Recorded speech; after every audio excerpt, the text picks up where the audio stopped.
Mistakes are probably the most valuable aspects of life. You will never learn unless you make mistakes. Kolkata Metro has become a perfect example for this.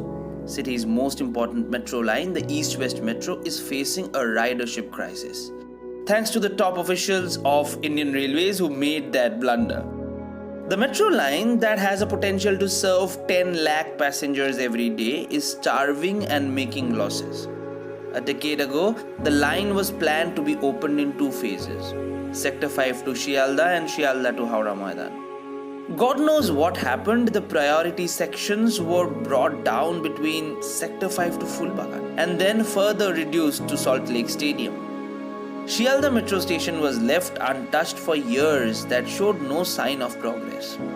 Everybody knew Sector 5 to Phulbagan stretch won't be profitable, but nobody cared. The result is, East-West Metro has become a line that gets 500 passengers a day only. Things changed after the Kolkata Metro got its new general manager. When the entire metro was thinking of opening Phulbagan to Howrah Maidan some couple of years later, the present general manager forced his team to open Shialda as soon as possible. Learning from the mistakes that were made in East-West Metro, two of Kolkata's upcoming metro lines have been given new targets. Neither the Joka line nor the New Goria Airport line will be opened anytime soon. The Joka Metro had its priority stretch between Joka and Taratola. It is quite obvious that very less number of passengers will be availing the metro from Taratola. Fearing monetary loss, the metro line will be opened only when Majirhat metro station is ready.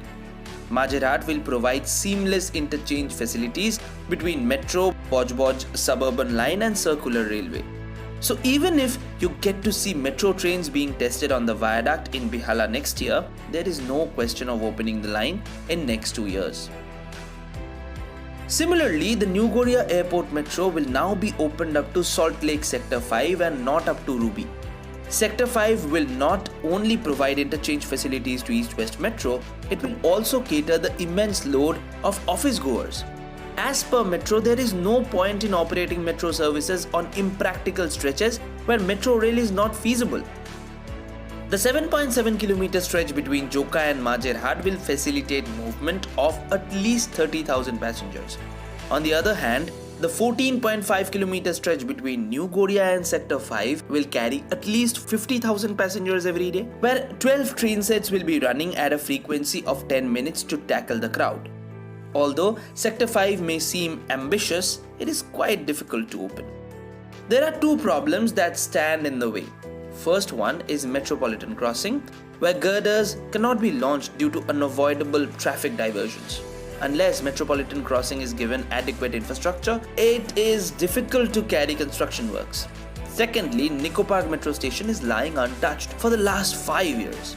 What happened to Nico Park is still unknown. So, top officials of Metro Railway anonymously suggest opening the line up to Science City or Beleghata. Ridership will be low, but at least 20,000 people are expected to be benefited every day. 2 years down the line, Majirhat and Science City can be prepared for opening. In the meantime, signalling system will be installed and adequate number of train sets will be brought in. From next year, trial runs will begin from Joka to Taratola and New Goria to Ruby. Train sets manufactured by CRRC Dalian and ICF will be simultaneously run on these lines. For more updates on India's infrastructure development, subscribe to our channel Metro Rail Blog. Have a nice day.